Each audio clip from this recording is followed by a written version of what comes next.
this is Trinesha Cottrell, and today I wanted to talk about patiently waiting. So I decided to go live today, and Fridays may be live days. We're going to see how the schedule gets set up, but definitely Mondays and Thursdays. I'm going to have to look at my schedule. Hold on one second. Let me just make sure I'm telling you the right thing. Yes, Mondays and Thursdays will be the day that the videos are posted. So look for new videos every Monday and Thursday. And then there will be other updates on other things, but Mondays and Thursdays are video days. So the lives are going to be it's not going to be like an every Friday thing. It may be an every Friday thing, but definitely look for the videos every Monday and Thursday. So while I'm on here, what made me want to talk about patiently waiting is, for those of you that have been watching my channel, you know that I have been in the patiently waiting season for what seems like ever. And I'm not saying it to be ungrateful or not be content in the area that I'm at or anything like that. I'm saying it because, it's so funny when you hear people's stories or other people talk about them in their waiting season and how they thought things were going to go this way. And then God had a totally different plan and they just kind of rolled with it. But for me, like I did fine in the beginning ish. And then I got to a point where I started wanting to be, in a certain position in my life. And God has shown me so many different miracles, so many things that He blessed me with. So when He put me in the waiting season, it was like I know what God can do, and now I have to wait. Like I already know how incredible God is. And so for me, it was harder for me to wait because I already knew who God was. I already knew that He was who He said He was. I already knew that God can perform miracles. Like God can do anything in your life. He can change a situation in one day, like in 1 minute, and you could be hustling and bustling for 10 years. God can literally do anything in your life. And so for me, when God is telling me to wait, when He's telling me it's not time yet, I'm like, okay, there's preparation that I have to do. There's something that another person has to do. There's something that has to happen with the job or the business or whatever else it is. And for me, my biggest struggle, and I feel okay saying this because it may be able to help somebody else, but I struggle with probably the same things that most other people struggle with, which is just being able to have a servant's heart when you're in the waiting season. Sometimes, like I was listening to this video earlier, and this young lady was talking about how, you know, sometimes she could be impatient in the waiting season. And I'm like, preaching to the choir because, I really do try to be a gracious server. I try to make sure that I'm waiting patiently. I try to make sure that I'm doing the right things when I'm waiting, and that's not always the case. Sometimes, I don't have the best of attitude, and I'm only saying that because I know that other people can resonate with it. But how can God bless you if you're being ungrateful? In order to truly be blessed, in order to do the things or get the things that God has just for you, you really have to be waiting with the patient, with the servant's heart. You really have to be smiling. You have to be a joyful giver. You really have to be serving in your purpose. You have to be intentional about your life. And once you are being grateful, once you are being thankful, once you are acknowledging the blessings that you already have, then God can bless you with more. And it's so weird for me because I feel like I have been, content, and I have been so gracious and thankful for everything that I've had. And then I hit this wall where I just started to get on this. I just started to do things because I knew I had to do them, not because I wanted to do them. When I first rededicated my life to God, I was focused on building that relationship with God. I was focused on what it was that God needed from me and how I could serve in any way possible. I didn't expect God to do anything because I didn't feel like I deserved anything. I still don't feel like I deserve anything. But because I've seen the things that God can do, it's almost like a part of me knows, okay, God is so good that he's not through. Like I know that there's more that God is willing to do in my life. I know there's more that God can do in my life. And so knowing that and waiting is totally different than being brand new, like brand new.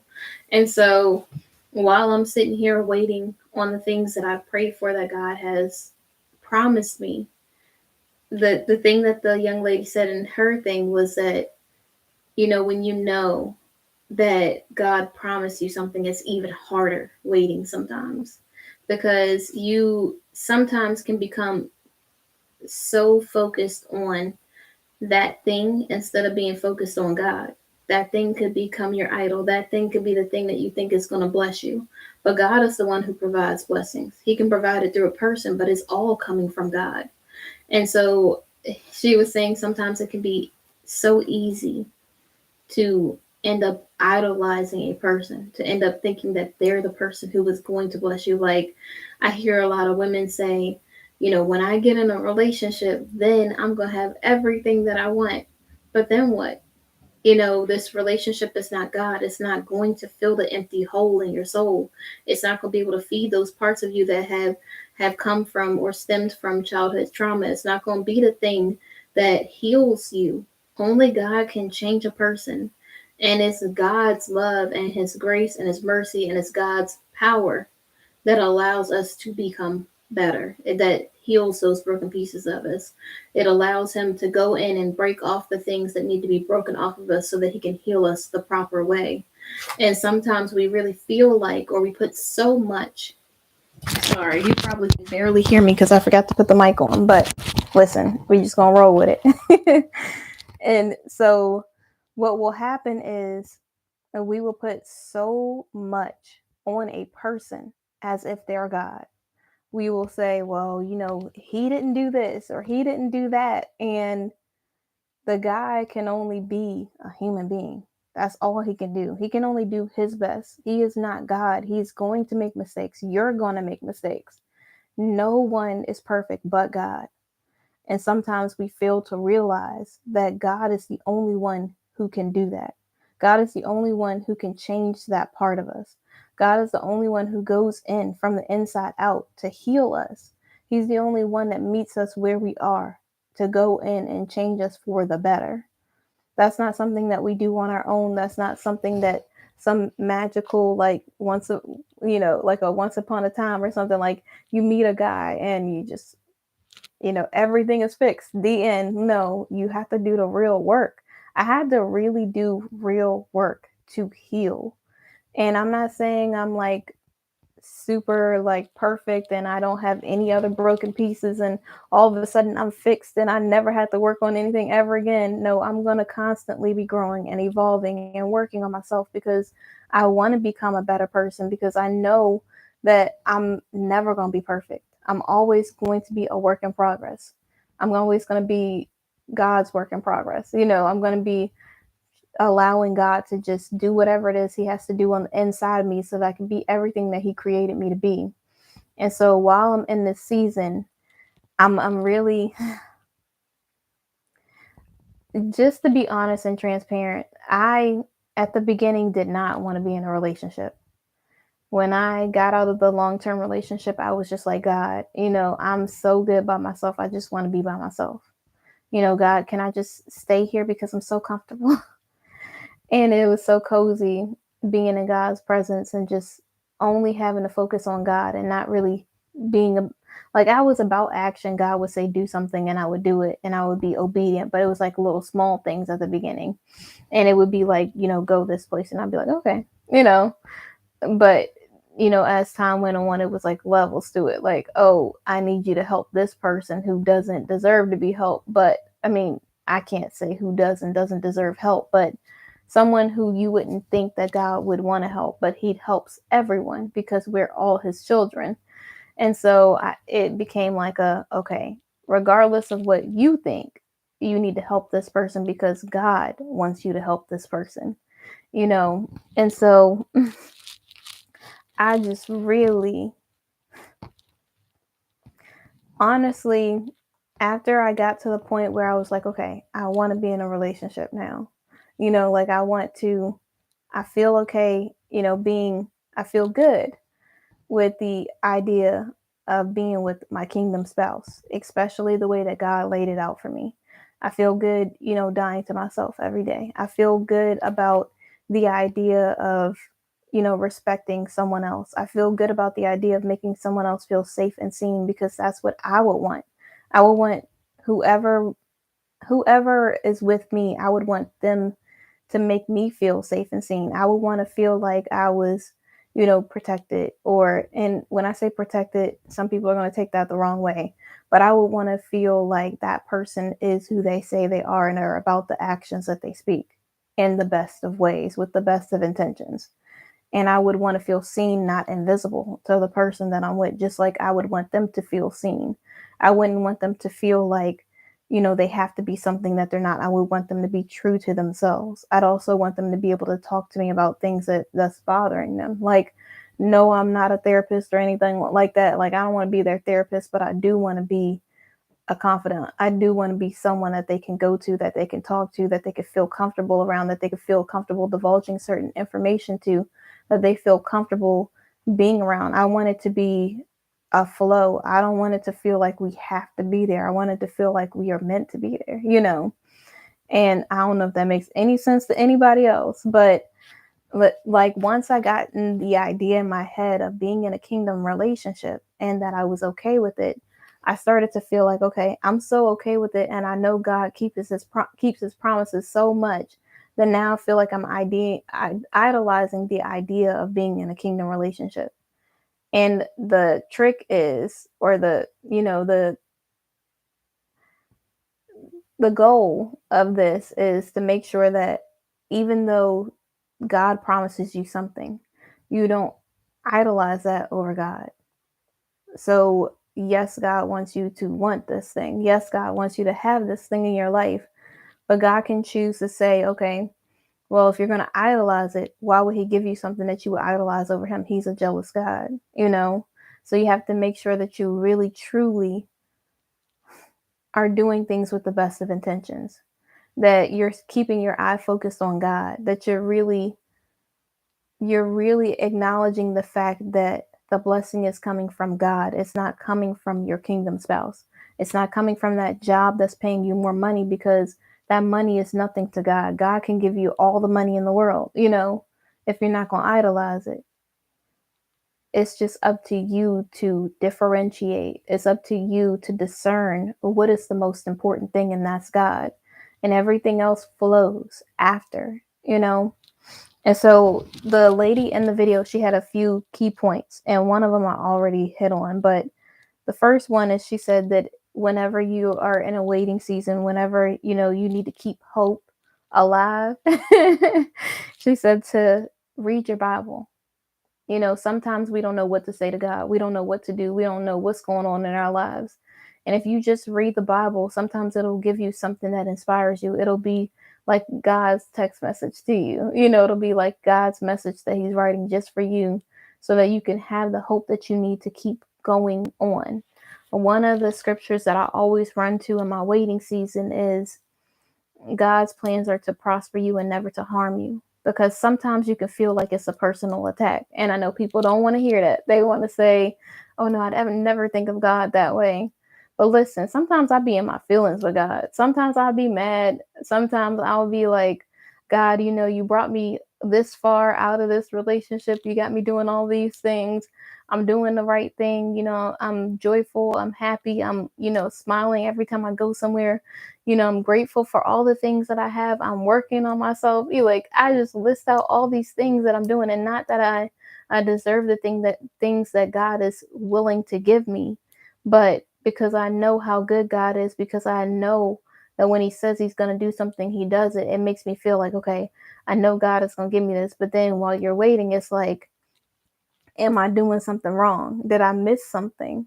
Is it something that God's needed me to do that I'm not doing? Like right now, God doesn't have me doing anything with my business at all. Like, I'm not doing anything with my business. He doesn't have me like with my kingdom spouse, I don't think, or anything, or talking to him like in my head the way I would picture it. And of course, my story doesn't line up with God's, because God is perfect in His story. The stories that He creates, the life that He creates for us, He's super strategic with how He plans the things that are for our good. And so for me, it's like I'll be sitting there and I'm just like, okay, God, well, you told me I was going to have this, but now, this job is no longer available. So how am I going to get a job that's not available anymore? But I don't know what's going to happen in the future. The job could, even though the job is not available now, maybe another company has the same position and it's the job that God said that I was going to get. I don't know. Or for a guy, maybe, the guy is in a relationship. Maybe he's not in a relationship. Maybe he is single. Maybe you've met him, but you haven't had a real conversation with them, or whatever the thing is that's going on. And you're feeling like, okay, God, I don't know how in the world I'm supposed to even know this person when I barely even know like, I don't know anything about this person. They probably don't even know who I am, and, God can sometimes give you information about what it is that he promises you, but he might not give the other person that information yet, you know? So, like for a job, maybe you're the person for the job, but there might be someone there who doesn't want you to get it.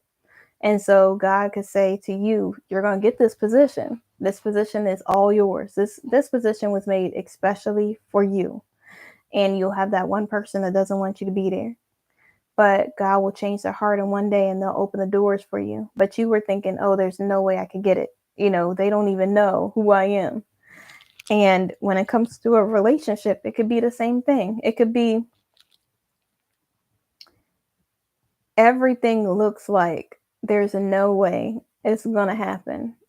Like the the person could be, whatever. They could be, like I said, they could be had just got into a relationship just now, and you're like, oh well, we were in a position where we met each other, but nothing happened. And God's like telling you all these things, like this is what it's gonna be, and you're like, there's no way, like it doesn't make any sense. How could that even happen? You don't even see how, like you could even be in a conversation. You could even get to know that person. You could even, like, how are your paths even going to align with this person? Like, it just doesn't make any sense at all. But usually, if it doesn't make any sense, it's probably God, because God usually will tell you to do something random and strange that makes no sense.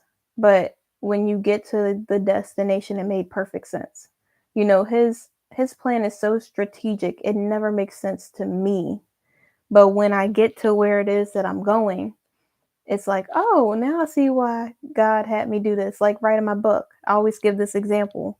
When I first was going through all the stuff I was going through with, the breakup and everything else, I wrote down everything, how I felt. I journaled everything.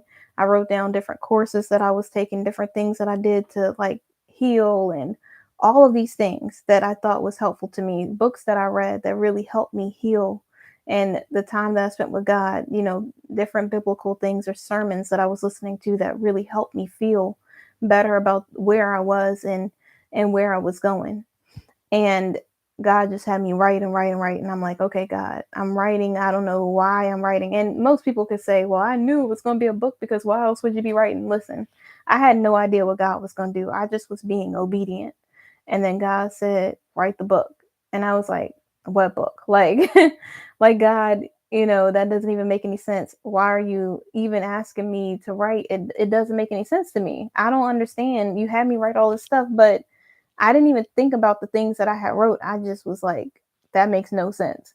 Then he said, look down, or look, like the things that I have gotten you to write is the book.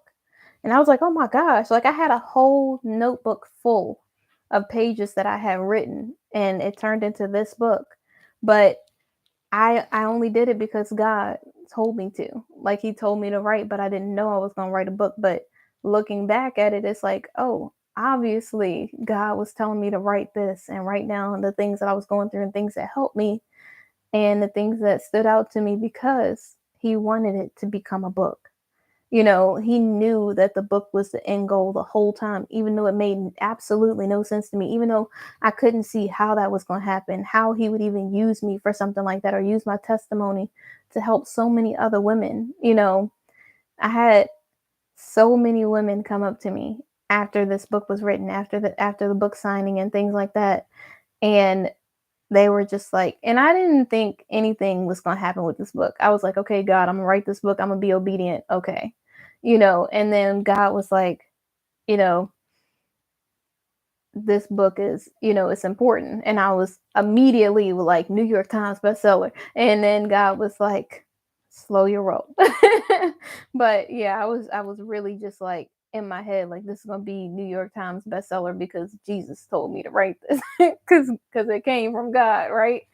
And the whole time God was like, listen, this is for your testimony to be used to help other people and to make my name great, not yours. And when God said that, I was like, that's what I needed to hear, because I don't need to be getting egotistical or arrogant. I need you to be able to use me however it is that you need to use me. And so when he said that, I really felt that in my soul, like, it's true. I didn't write this book because I want to have a big head and just be on a billboard somewhere. I wrote the book because I truly want to help people, because I felt like if I went through this, since God was using my testimony, since I went through this, that this could be something that could help other women. And it did. It truly, like, so many other women were talking about how they were growing their relationship with God now. So many other women were saying, well, now I don't feel alone because I went through this too.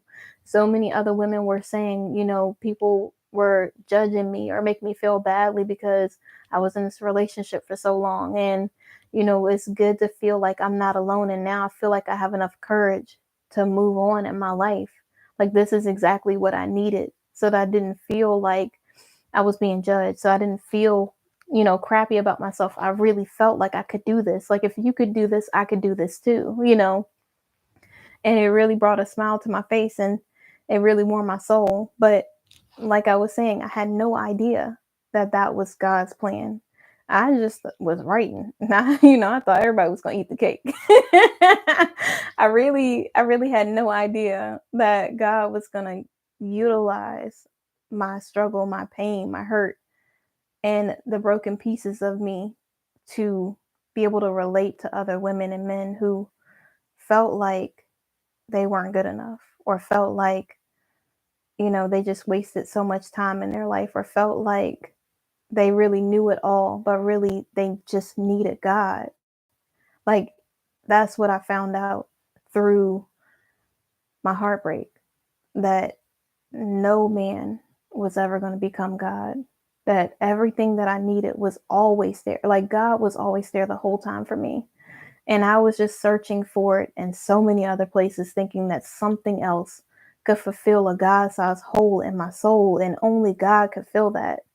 So I really was, when God did that for me, it was everything that I needed. And sometimes we need that reminder. Sometimes we need to remember who God is when we are waiting, so that we can keep the hope. And that was one of the things that the young lady said in one of her speeches as well. She said, take down a picture, a notebook, something, and place it on a place that you pass by every single day. And on this picture, on this notebook, whatever it is that you have, you place all of the things that God has promised you that have come to pass. So, like, her example was her daughter's, like, booties or something, and it was because she was hoping for something else. But even before then, she was praying for a child, and God gave her a child. For me, mine is probably going to be this house. I know it's a material object, but God allowed me to be here. God allowed me to stay here. God, when I think of this house, even though it's just a material object, it's much more than that. This house feels like home to me. And when I was going through the breakup, I didn't know if I could stay here. I didn't know that God would allow me to stay here. And he told me that everything was going to be okay. So when I look at this house, I think of how good God is and how he brought me through this. I think of how he keeps his promise, and he's a God that he just does not lie. He cannot lie. And so whenever I start to feel weak, when I start to feel like my hope is dissipating, or I feel like I don't know how I'm going to believe for it, I think of the things that God has done for me in the past. I think of me, literally on the floor, and God telling me to get up and that everything was going to be okay. I think of him moving all the things in my life that I needed so that I can grow, so that I can learn, so that I can become better, so that I could be the woman that I am today. And I'm still trying to become a better person even now. I don't ever want to stop growing. I don't ever want to stop learning. I don't ever want to stop seeking God and believing Him for the promises that He made me. I always want God to be number one and nothing to become an idol over me. That it'll be nice, to be with my kingdom spouse, but that man is not going to be God. It'll be nice, when my business grows, but that business is not going to be my God. God is the only thing that's God. So that is my main focus.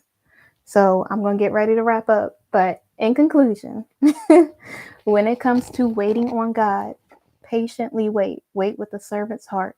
Make sure that you have a joyful heart and a good spirit, and you're being grateful and thankful for the things that God has already blessed you with, so that He can bless you with so much more. And I'm not saying you're waiting and you're expecting these things, but you know that God is a good God and a God that He cannot lie. You know that all of the promises that He had for you is to prosper you and to never harm you. You know that everything that He told you is the truth. And God is the God of abundance. So He doesn't just do one blessing and He's done. It's blessings on blessings on blessings. And also, whenever you feel like it's just this weird waiting period and nothing's happening, remember all the things that God has already done for you in your life.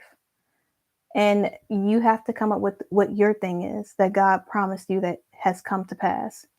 Whether it's a child or, getting through a breakup, getting through a divorce, getting through, a job transition, finding a job, or having a car, having a shelter, having food, whatever it is that God promised that He would provide for you and has given you.